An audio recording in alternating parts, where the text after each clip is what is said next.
ಮಾಯಾ, ಈ ದೋಷ ಪರಿಹಾರ ಆಗಬೇಕು ಅಂದರೆ ನೀನು ಇವ್ರ ಕಾಲಕ್ಕೆ ಬಿದ್ದು ಪಾದ ಪೂಜೆ ಮಾಡಬೇಕು. ಪಾದ ಪೂಜೆನಾ?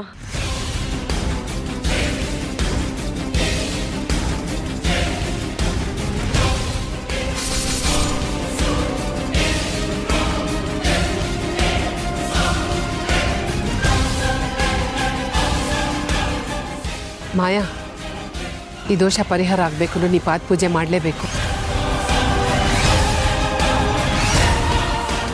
ಇವರು ದೇವ್ರ ವಿಚಾರದಲ್ಲಿ ತುಂಬ ನಿಷ್ಠೆ ಇರೋರು. ಇವರೇ ದೇವ್ರ ಸಮಾನ ಅಂತ ಊರಿನ ಜನ ಎಲ್ಲ ಹೇಳ್ತಾರೆ.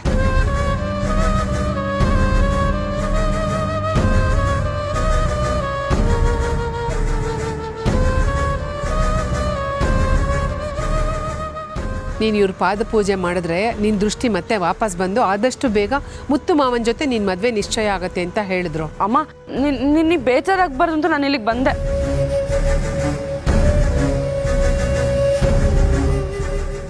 ಪಾದ ಪೂಜೆ ಎಲ್ಲ ಮಾಡ್ತೀನಿ ಅಂತ ಒಪ್ಕೊಂಡಿಲ್ಲ ಅಮ್ಮ. ನನಗಾಗಲ್ಲ, ನಾನು ಮನೆಗೆ ಹೋಗ್ತೀನಿ. ಮಾಯಾ, ದಯವಿಟ್ಟು ಆಗಲ್ಲ ಅನ್ಬೇಡ ಕಣೆ. ನನಗೋಸ್ಕರನಾದರೂ ನೀನು ಇದಕ್ಕೆ ಒಪ್ಕೊಳ್ಳೇಬೇಕು. ನಿನಗೇನು ಹೇಳೋಕ್ಕಾಗಲ್ಲ.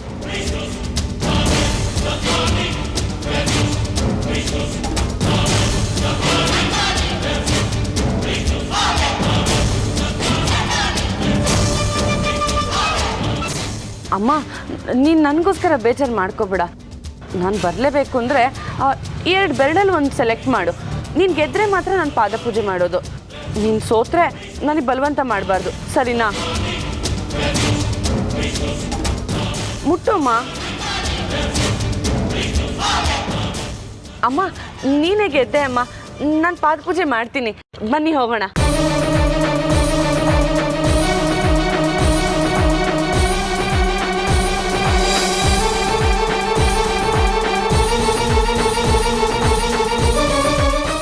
ಬೆಳ್ಳಿ, ನಂಗೆ ಯಾಕೋ ಇವಳು ಡೌ ಮಾಡ್ತಿದ್ದಾಳೆ ಅಂತ ಅನಿಸ್ತಿದೆ. ಹರಿಣಿ, ನಿನ್ನ ಅನುಮಾನನ ಇಲ್ಲೂ ಶುರು ಮಾಡ್ಕೋಬೇಡ. ನಡಿ ಹೋಗೋಣ. ಬಾ ಬಾ ಮಾಯಾ, ಬಾ. ಇಲ್ಲೇ ಗುರುಗಳು ಕೂತಿದ್ದಾರೆ, ಅವ್ರ ಪಾದ ಪೂಜೆ ಮಾಡಬೇಕು.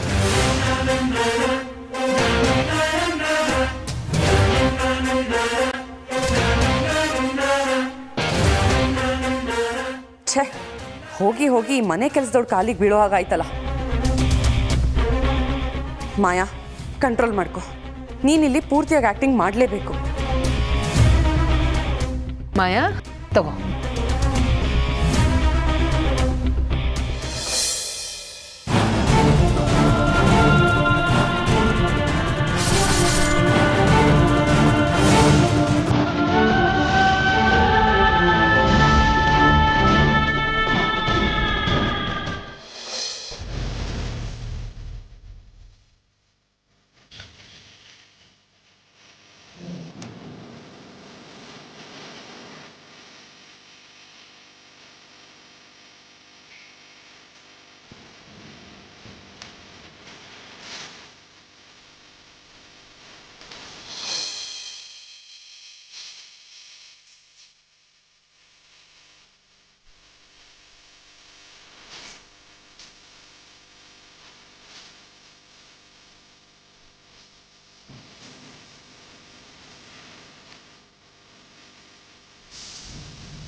ಅಮ್ಮ, ಪೂಜೆ ಮುಗಿತಾ ಇನ್ನೂ ಇದೆಯಾ?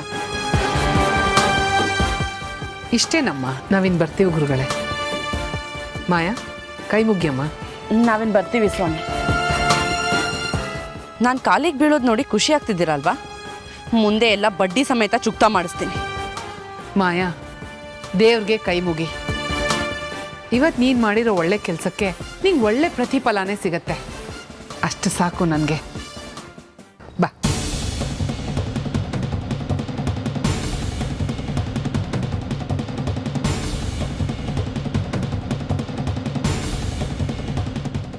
ನೋಡಿದ್ಯಾ ಈಗಲಾದರೂ ನಂಬ್ತ್ಯಾ ಮಾಯಕ್ಕಂಗೆ ಕಾಣಲ್ಲ ಅಂತ?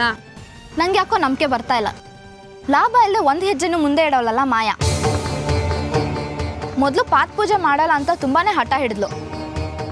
ಆಮೇಲೆ ನೋಡಿದ್ರೆ ಯಾವುದೋ ಕಾರಣಕ್ಕೆ ಒಪ್ಕೊಂಡ್ಲು. ಅದೇನು ಅಂತ ಕಂಡು ಹಿಡಿಬೇಕು. ಅದೇನೋ ನನಗೆ ಅನ್ನಿಸ್ತಿಲ್ಲ. ಸರಿ, ಇವಾಗ ನಡಿ ಹೋಗೋಣ. ಮಾಯಾ, ಈ ರಾಜ ಹೇಳಿದ್ದನ್ನ ಮಾಡೇ ಮಾಡ್ತಾನೆ. ಬೆಳ್ಳಿ ಪಾದ ಪೂಜೆ ನಿನ್ನ ಹತ್ರ ಮಾಡಿಸ್ತೀನಿ ಅಂತ ಹೇಳಿದ್ದೆ, ಇವತ್ತು ಮಾಡಿಸ್ತಾ ಇದ್ದೀನಿ. ಹಾಗೆ ಮುತ್ತು ಬೆಳ್ಳಿ ಮದುವೆ ಮಾಡಿಸ್ತೀನಿ ಅಂತ ಹೇಳ್ತಾ ಇದ್ದೀನಿ. ಖಂಡಿತವಾಗ್ಲೂ ಅದನ್ನು ಮಾಡಿಸ್ತೀನಿ. ಕಣಿ ಹೇಳ್ತೀನ್ರವ್ವ, ಕಣಿ ಕಣಿ ಕಣಮ್ಮ, ಕಣಿ ಕಣಿ ಹೇಳ್ತೀನ್ರಮ್ಮ, ಕಣಿ.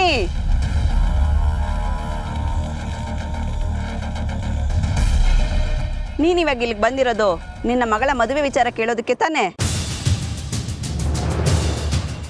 ಹೌದಮ್ಮ. ಅವಳಿಗೆ ಕಣ್ಣ ದೃಷ್ಟಿ ಹೋಗಿದೆ ಅಲ್ವಾ? ಹೌದು ತಾಯಿ. ಇದಕ್ಕೆ ಪರಿಹಾರ ಏನಾದರೂ ಇದೆಯಾ? ಇದೆ, ಇದಕ್ಕೊಂದು ಪರಿಹಾರ ಇದೆ. ಏನಮ್ಮ ಅದು? ಒಬ್ಬ ಮುಗ್ಧ ಹೆಣ್ಣು ಮಗಳ ಪಾದ ಪೂಜೆ ಮಾಡಬೇಕು. ಅದು ನಿಮ್ಮ ಮಗಳಿಂದ ಶೋಷಣೆಗೊಳಗಾಗಿರೋ ಆ ಮುಗ್ಧ ಹೆಣ್ಮಗಳು. ಆ ಮುಗ್ಧೆ ಹುಡುಗಿ ಯಾರು ಅಂತ ಹೇಗಮ್ಮ ಕಂಡುಹಿಡಿಯೋದು? ನಿಮ್ಮ ಮಗಳು ವಾಸ ಇರೋ ಮನೆಯಲ್ಲೇ ಒಬ್ಬ ಮದುವೆ ಆಗದೆ ಇರೋ ಹೆಣ್ಣು ಮಗಳಿದ್ದಾಳೆ. ಅವಳು ಹೆಸರಿಗೆ ತಕ್ಕಂತೆ ಅಂದ ಚಂದ ಎಲ್ಲ ಇದೆ. ಅಂದ್ರೆ ಬೆಳ್ಳಿನ? ಇಲ್ಲಮ್ಮ, ಇದಕ್ಕೆ ಯಾವುದೇ ಕಾರಣಕ್ಕೂ ನನ್ನ ಮಗಳು ಒಪ್ಪಲ್ಲ.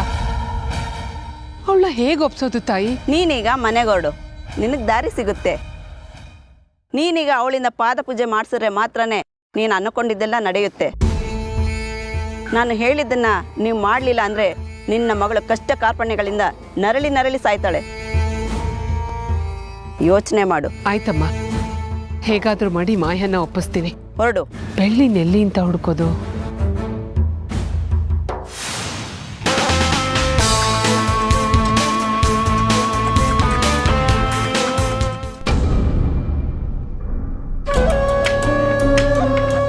ಬಾಮ್ಮ.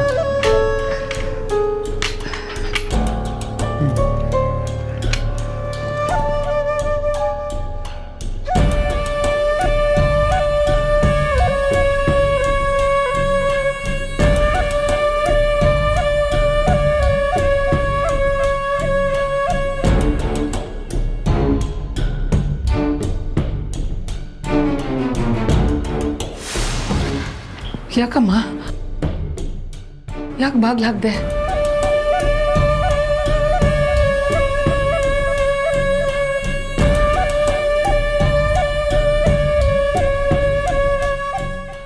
ಯಾಕಮ್ಮ, ಯಾಕೆ ನನ್ನ ಹತ್ರ ಬರ್ತಾ ಇದೆಯಾ? ನನಗೆ ಇದು ಮಾಡು ಅದು ಮಾಡು ಅಂತ ಆರ್ಡರ್ ಮಾಡ್ತೀಯಾ? ನಿನಗೆ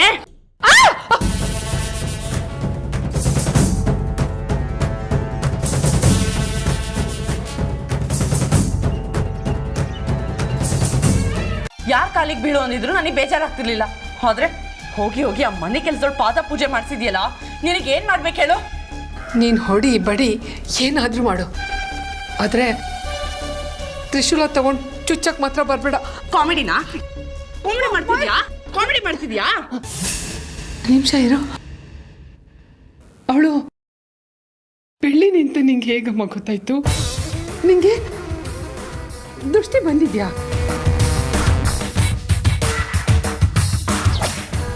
ದೃಷ್ಟಿ ಹೋಗಿದ್ರೆ ಅಲ್ವಾ ವಾಪಸ್ ಬರೋದಕ್ಕೆ? ಹಾ ಬೆಳ್ಳಿ ದೇವ್ರು, ನೀನ್ ಪೂಜಾರಿ, ನಾನ್ ಭಕ್ತೆ ಅಲ್ವಾ, ಅದಕ್ಕೆ ಕರ್ಕೊಂಡೋಗಿ ಪಾದ ಪೂಜೆ ಮಾಡಿಸಿದ್ದು. ಇನ್ನೊಂದ್ಸಲ ಏನಾದ್ರೂ ಈ ರೀತಿ ಓವರ್ ಆಗಿ ಆಡಿದ್ರೆ ಅಮ್ಮ ಅಂತಾನು ನೋಡ್ದೆ ಮೆಣಸಿನ್ಕಾಯಿ ಹೋಗಿ ಹಾಕಿಸ್ಬಿಡ್ತೀನಿ.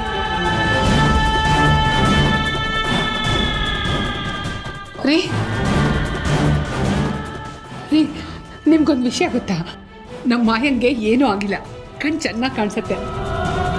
ಅಯ್ಯೋ ರುಕ್ಕು, ಈ ವಿಷಯ ನಿಮ್ಗೆ ಈಗ ಗೊತ್ತಾಗಿದೆ, ಆದರೆ ನನಗೆ ಅವಳ ಆಸ್ಪತ್ರೆಯಲ್ಲಿ ಇದ್ದಾಗಲೇ ಗೊತ್ತಾಯಿತು.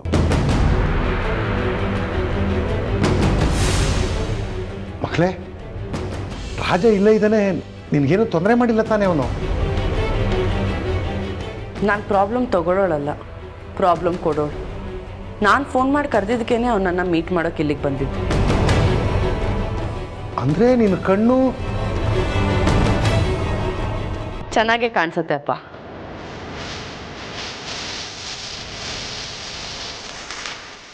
ನಿಜ ಹೇಳ್ತಿದ್ಯಾ ಮಕ್ಕಳೇ?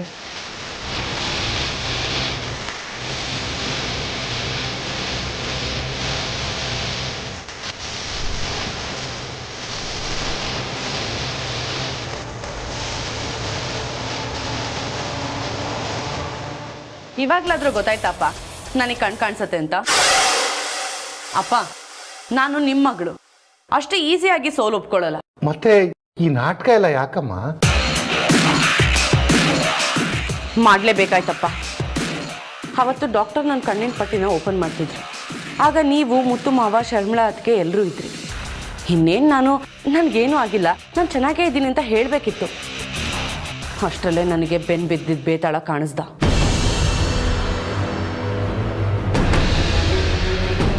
ಡಾಕ್ಟ್ರಿಗೆ ದುಡ್ಡು ಕೊಟ್ಟು ಸುಳ್ಳು ಹೇಳಿಸ್ದೆ ಅಪ್ಪ.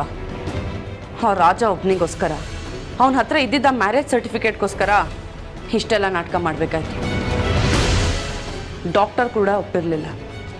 ನೀವು ಎಷ್ಟು ಹಣ ಕೇಳ್ತೀರ ಅಷ್ಟು ಕೊಡ್ತೀನಿ ಅಂತ ಹೇಳಿ ಅವ್ರನ್ನ ಒಪ್ಪಿಸ್ಬೇಕಾಯ್ತು. ದುಡ್ಡೇನಮ್ಮ, ಆಸ್ತಿ ಬೇಕಾದರೂ ಬರ್ಕೊಡ್ತೀನಿ. ಒಟ್ಟಿನಲ್ಲಿ ನಿನಗೆ ಯಾವುದೇ ಸಮಸ್ಯೆ ಇಲ್ಲ ಅಂತ ಗೊತ್ತಾಯ್ತಲ್ಲ, ನನಗಷ್ಟು ಸಾಕು. ಹೋದ ಜೀವ ಮತ್ತೆ ಬಂದ ಹಾಗಾಯ್ತು. ಆಮೇಲೆ ಇನ್ನೊಂದು ವಿಷಯ ಅಪ್ಪ, ನನ್ನ ಈ ನಾಟಕ ಎಷ್ಟು ದಿನ ಇರುತ್ತೋ ಅಷ್ಟು ದಿನದಲ್ಲಿ ನೀವು ಆ ರಾಜನ ಕತೆ ಮುಗಿಸ್ಬೇಕು. ಜೊತೆಗೆ ಆ ಮ್ಯಾರೇಜ್ ಸರ್ಟಿಫಿಕೇಟ್ ನಮ್ಮ ಕೈ ಸೇರೋ ಹಾಗೆ ಮಾಡಬೇಕು. ಅದನ್ನು ನಾನು ನೋಡ್ಕೋತೀನಿ, ನೀನು ಆರಾಮಾಗಿರು ಮಗಳೇ. ಕೃತಯುಗ ಮುಗೀತು, ತ್ರೇತಾಯುಗ ಮುಗೀತು, ದ್ವಾಪರ ಯುಗನೂ ಮುಗೀತು. ಇನ್ಮೇಲೆ ಈ ಮಾಯಾ ಯುಗ ಶುರು ಆಗುತ್ತೆ.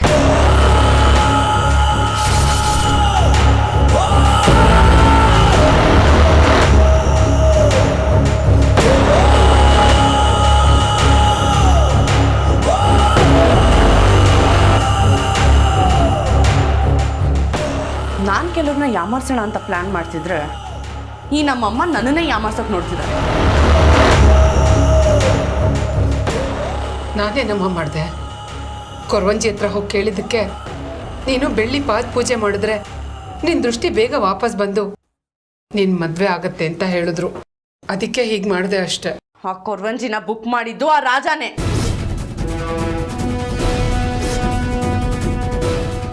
ಅದಕ್ಕೆ ಅವನು ದೇವಸ್ಥಾನಕ್ಕೆ ಬಂದು ನನ್ನ ಕಣ್ ದೃಷ್ಟಿ ಚೆನ್ನಾಗಿದೆಯಾ ಅಲ್ವಾ ಅಂತ ಚೆಕ್ ಮಾಡಿತ್ತು. ನೀನು ಬಲಿಕ ಬಕ್ರ ತರ ತಲೆ ಅಲ್ಲಾಡಿಸ್ಕೊಂಡು ಬಂದಿದ್ಯಾ. ಆ ಮನೆ ಕೆಲಸದೊಳಗೆ ಕಾಲು ಮುಟ್ಟಿದಕ್ಕೆ ನನಗೆ ಈಗಲೂ ಮೈ ಎಲ್ಲ ಉರಿತಿದೆ. ನೀನು ಬರ್ತಿರೋ ಕೋಪಕ್ಕೆ ನಿನ್ನ ಸಾಯಿಸಿದ್ರು ಮಗಳೇ, ಸಮಾಧಾನ ಮಾಡ್ಕೋ. ನಿಮ್ಮಮ್ಮನ ಯಾಮರ್ಸೋದು ತುಂಬ ಸುಲಭ. ಅದಕ್ಕೆ ಆ ರಾಜ ನಿಮ್ಮಮ್ಮನ ಅಸ್ತ್ರವಾಗಿ ಬಳಸ್ಕೊಂಡಿದ್ದಾನೆ. ಆ ಬೆಳ್ಳಿಗೆ ಮನೆ ಒಳಗಡೆ ಮನೆ ಹೊರಗಡೆ ಎಲ್ಲ ಕಡೆಯಿಂದ ಸಪೋರ್ಟ್ ಸಿಗ್ತಿದೆಯಮ್ಮ. ಅವಳಿಗೆ ಮಾತ್ರ ಸಪೋರ್ಟ್ ಸಿಗ್ಲಿ, ಆದ್ರೆ ನಾವು ಮಾತ್ರ ಯಾರ ಮೇಲೂ ಡಿಪೆಂಡ್ ಆಗದೆ ನಮ್ಮ ಕೆಲಸ ಸಾಧಿಸ್ಕೋಬೇಕು. ಯಾವುದೇ ಕಾರಣಕ್ಕೂ ರಾಜಂಗೆ ನಿಜ ಗೊತ್ತಾಗಬಾರ್ದಪ್ಪ. ಒಂದು ವೇಳೆ ಅವ್ನಿಗೇನಾದ್ರೂ ನಿಜ ಗೊತ್ತಾದ್ರೆ ನೆಕ್ಸ್ಟ್ ಮಿನಿಟೇ ಮುತ್ತು ಮಾವನ ಮುಂದೆ ಹೋಗಿ ಎಲ್ಲ ಒದರು ಬಿಡ್ತಾನೆ. ಈ ಚದುರಂಗದ ಆಟದಲ್ಲಿ ಅವನು ತನ್ನ ಆಟ ನಡೆಸೋಕ್ಕೂ ಮುಂಚೆ ನಾವು ಒಂದು ಹೆಜ್ಜೆ ಮುಂದೆ ಹೋಗೋದು ಒಳ್ಳೇದಪ್ಪ. ಅಪ್ಪ, ಒಂದು ವಿಷಯ ಇದೆ, ಅದನ್ನು ಹೀಗೆ ಮಾಡಿದ್ರೆ ಹೇಗೆ? ಏನು ವಿಚಾರ ಮಗಳೇ? ಅದನ್ನು ಇಲ್ಲಿ ಹೇಳಲ್ಲ, ಕೆಳಗಡೆ ಹಾಲಲ್ಲಿ ಎಲ್ಲರ ಮುಂದೆ ಹೇಳ್ತೀನಿ, ಆಗ ನಿಮಗೂ ಗೊತ್ತಾಗುತ್ತೆ. ಬನ್ನಿ.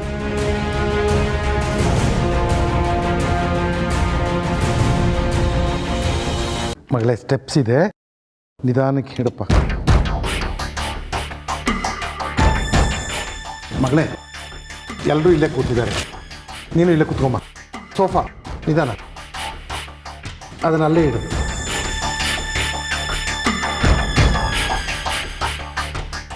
ಮಾಯಾ, ಏನು ವಿಷಯ? ನಾವು 3 ಜನ ಊರಿಗೆ ಹೋಗಿ ಬರಬೇಕು ಅಂತ ಅನ್ಕೊಂಡಿದ್ವಿ ಅತ್ತೆ.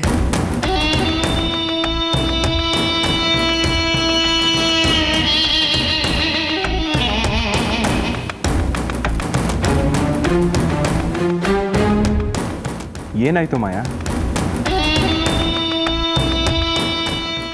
ಯಾಕೆ ನಿರ್ಧಾರ? ಬೈರ ಮತ್ತೇನಾದರೂ ನೋವಾಗೋ ರೀತಿ ಮಾತಾಡಿದ್ನಾ? ಇಲ್ಲ ಮಾವ, ಬೈರ ಏನೂ ಹೇಳಿಲ್ಲ.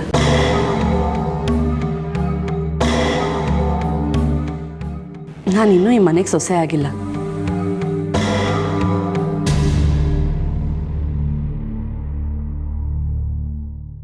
ಆದರೂ ಅತ್ತೆ ನನಗೆ ಸೊಸೆ ಆಗಿರೋ ಅಧಿಕಾರ ಕೊಟ್ಟಿದ್ದಾರೆ.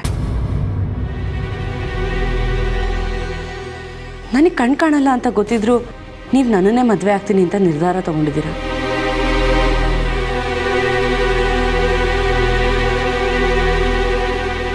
ನನ್ನಂಥ ಹುಡುಗಿಗೆ ಇದಕ್ಕಿಂತ ಒಳ್ಳೆ ಹುಡುಗ ಎಲ್ಲಿ ಸಿಗ್ತಾರೆ ಹೇಳಿ? ಈ ಮನೇಲಿ ಯಾರಿಂದನೂ ನನಗೇನು ತೊಂದರೆ ಆಗಿಲ್ಲ. ಆದರೆ ಯಾಕೋ ನನ್ನ ಮನಸ್ಸೇ ಸರಿಯಿಲ್ಲ ಮಾವ.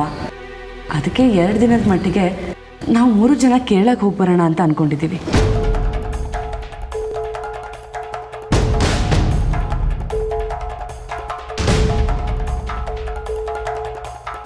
ಕೇರಳನ? ಸಡನ್ ಆಗಿ ಅಲ್ಲಿಗೆ ಹೋಗಿ ಏನು ಮಾಡ್ತೀಯ ಮಾಯಾ? ಕೇರಳದಲ್ಲಿ ಅಮ್ಮನವ್ರ ದೇವಸ್ಥಾನ ಇದೆಯಂತೆ. ಆ ದೇವಸ್ಥಾನ ತುಂಬ ಪವರ್ಫುಲ್ ಅಂತ ನನ್ನ ಫ್ರೆಂಡ್ ಹೇಳಿದ್ಲು. ನನ್ನ ಕಣ್ಣಿನ ದೃಷ್ಟಿ ವಾಪಸ್ ಬರಲಿ ಅಂತ ದೇವ್ರ ಹತ್ರ ಬೇಡ್ಕೊಂಡಿದ್ದೆ.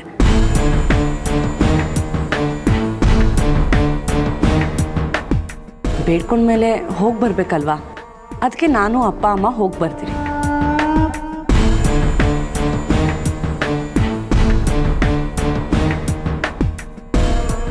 ಮಾಯಾ, ನಿನ್ನ ಜೊತೆ ನಾನು ದೇವಸ್ಥಾನಕ್ಕೆ ಬರ್ತೀನಿ. ಹಾಂ ಅದಕ್ಕೆ ನಾಯಕ ನಾನೇ.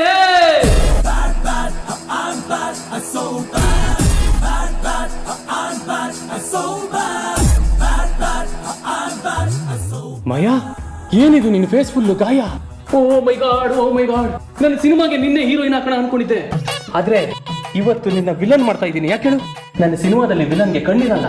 ಮಯಾ, ಹೇಗೋ ಕೇರಳ ಹೋಗ್ತಾ ಇದ್ದೀವಿ, ನಾವ್ ಯಾಕೆ ಅಲ್ಲೇ ಒಂದು ಶೂಟಿಂಗ್ ಮಾಡ್ಕೊಂಡ್ ಬರ್ಬಾರ್ದು? ಒಳ್ಳೆ ಲೊಕೇಶನ್, ಒಳ್ಳೆ ಪ್ಲೇಸು, ಒಳ್ಳೊಳ್ಳೆ ಕತೆ ಬರುತ್ತೆ, ಒಳ್ಳೊಳ್ಳೆ ಸಾಂಗ್ಸ್ ಹುಟ್ಟುತ್ತೆ. ಏನಂತೀರಿ ಎಲ್ಲ? ಬೇಡವಾ? ಸರಿ ಬಿಡಿ. ಮಾಯಾ, ನಿನ್ಗೆ ಒಳ್ಳೇದಾಗತ್ತೆ ಅಂದರೆ ಬರೀ ನೀವು 3 ಜನ ಮಾತ್ರ ಯಾಕೆ ಹೋಗಬೇಕು? ಮನೆಯವರೆಲ್ಲರೂ ಹೋಗೋಣ. ಏನಂತೀರ ಚಿಕ್ಕಮ್ಮ? ಅದು ಒಳ್ಳೇದೇ. ನಾವೆಲ್ಲರೂ ಒಟ್ಟಿಗೆ ಹೋಗಿ ದೇವ್ರನ್ನ ಬೇಡ್ಕೊಂಡ್ರೆ ಮಾಯಾಗೆ ಖಂಡಿತ ಒಳ್ಳೇದಾಗತ್ತೆ. ಹೌದು ಮಾಯಾ, ನಿನ್ನ ಜೀವನದಲ್ಲಿ ಮತ್ತೆ ಬೆಳಕು ಮೂಡುತ್ತೆ ಅಂತ ನನ್ನ ಮನಸ್ಸು ಹೇಳ್ತಿದೆ. ಮಾವ, ಅದೇನೇನು ಬೇಕೋ ಎಲ್ಲ ರೆಡಿ ಮಾಡ್ಕೊಳ್ಳಿ. ಸರಿ ಹೇಳಿ ಅಂದರೆ. ಸೂಪರ್ ಅಣ್ಣ, ಸಖತ್ ಐಡಿಯಾ. ಮಾಯಾಗ ಒಳ್ಳೇದಾಗುತ್ತೆ ಅಂದ್ರೆ ಎಲ್ಲ ಒಟ್ಟಿಗೆ ಹೋಗ್ಬೋದಲ್ವಾ?